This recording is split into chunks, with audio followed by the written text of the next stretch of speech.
We're facing an inflection point in history. One of those moments where the decisions we make today are going to determine the future for decades to come. American alliances are what keep us, America, safe. If we walk away from Ukraine, if we turn our backs on Israel, it's just not worth it.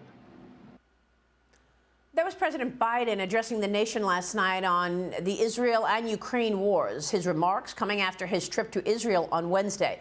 In a new op-ed, New York Post columnist Miranda Devine calls that trip an unnecessary distraction, writing, quote, "It's all very well for the president to express support for Israel now, but he needs to explain what the hell his administration has been doing, harboring at least 3 anti-Israel Hamas sympathizers with security clearances who allegedly have been acting as agents of influence for Iran." Joining me right now, the woman herself, New York Post columnist and Fox News contributor, Miranda Devine. Miranda, great to see you. Thanks very much for being here. Yeah, and I think because of that, because of the people that you're referring to in your piece, this administration has been defending its stance on Iran since this debacle began, since Hamas first attacked Israel in the worst attack since Nazi Germany. Why? Well, I suppose they're trying to cover up their role in empowering Iran and enriching Iran because of their pursuit of this just absurd Iran deal, their refusal to let it die that began in Obama was killed off by Donald Trump. And as with everything that Joe Biden is motivated by, it is to erase everything that Donald Trump achieved in his administration. And he's done a pretty good job of that, certainly with Middle East peace. And, you know, for Joe Biden to be boasting that he's the first president since Lincoln to go to a war zone and saying it twice, you know, boasting about having gone to Israel the other day and about having gone to Ukraine on a 10-hour train journey, is just absurd. These situations would not be such hotbeds of disaster if it were not for the weakness that Joe Biden projects with every utterance. Last night, I have to say, was, you know, a stronger performance than he normally gives. But, you know, again, his attempt, very cynical attempt to equate Ukraine with Israel is really quite repellent. And, I mean, it was notable that his emotion sparked only when he was talking about Islamophobia and talking about Russia's actions in Ukraine. When he spoke about the Hamas depravity in Israel, he was very dispassionate and he talked about numbers. You know, there are US hostages over there. It's just, I think, the whole tone was wrong and it leaves out the elephant in the room, which is Iran. Yeah, I mean, I think he talked, it almost felt like he talked more about Islamophobia than anti-Semitism. And we're looking at anti-Semitism rise across the country and obviously the world. And, you know, the other thing is this appeasement that we've been seeing from day one.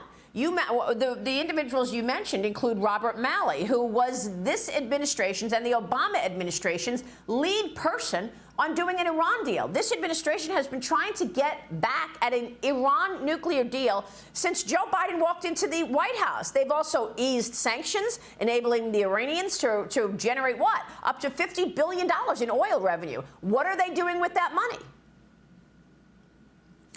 Well, exactly. And, you know, it seems that Antony Blinken's childhood friend from their school in Paris, Robert Malley, is now under investigation by the FBI for some sort of mishandling of classified information. In fact, there's evidence that he was at least helping an Iranian spy ring at the highest levels of the Pentagon and the State Department. At least 3 individuals have been now named. And you know, this is an enormous spy scandal, and yet it's really barely mentioned. Lee Smith has written about it in The Tablet and a couple of others, but this is a scandal that's being ignored by the Washington Post and the New York Times, which are so embedded by intelligence services that are, you know, in service to the Biden administration. Yeah, you're absolutely right. You're talking about Robert Malley, Ariane Tabatabai, and Maher Bitar. Unbelievable connections. with the Iranians, their association with Hamas and Iran. And they're on the U.S. team? Well, exactly. And, you know, we talk about spy rings. I mean, this is really an influence operation by Iran, very successful. And, you know, Iran got back at $6 billion.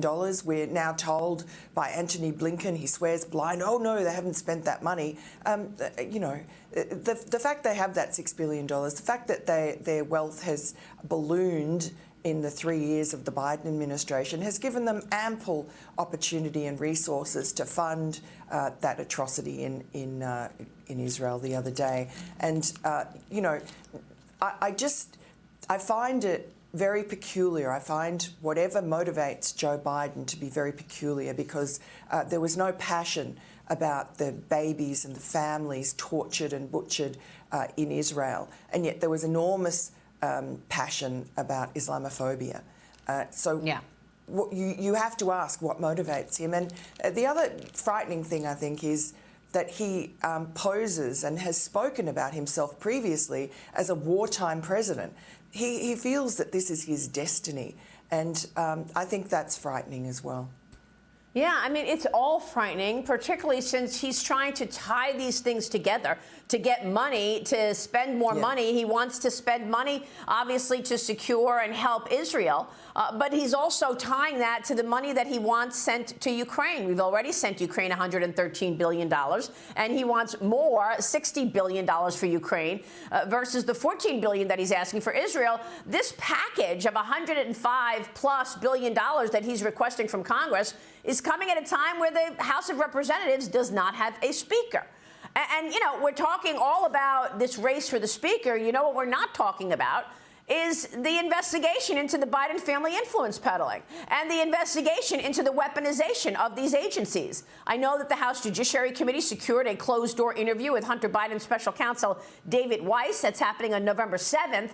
But a new Fox News poll finds 52% of voters believe Hunter Biden did something illegal while doing business with Ukraine and in China. 36% said that they think he did something unethical. 8% said that he did nothing seriously wrong.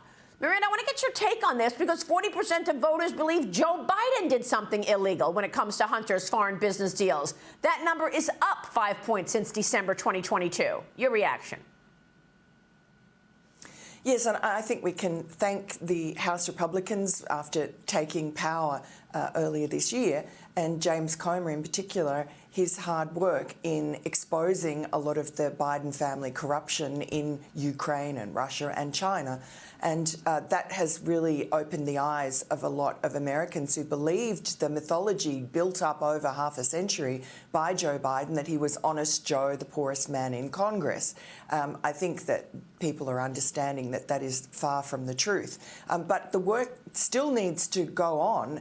And so you just hope that the Republicans get their act together, because the other thing that that's being neglected is the southern border. And while we're told now that the threat level to Americans has risen as a result of the Israel conflict, we have all these unvetted people swarming across the southern border. The terrorist attacks, even Christopher Wray has taken his eye off Catholics and parents at school board meetings to mention that that is a threat.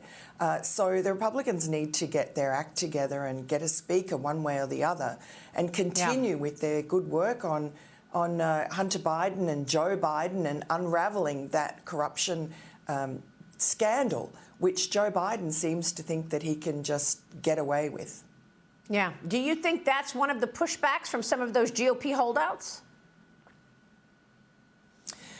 Yes, I feel like there's some sort of pressure that's being brought by Joe Biden's friends, particularly in the Senate, to downplay the corruption investigations and particularly the impeachment. And there will be some quid pro quo when it comes to funding for Ukraine, because as we know, Mitch McConnell, Lindsey Graham, other Republicans in the Senate think that that is the priority for America. Yeah, great points all around. Miranda, good to see you. Thank you.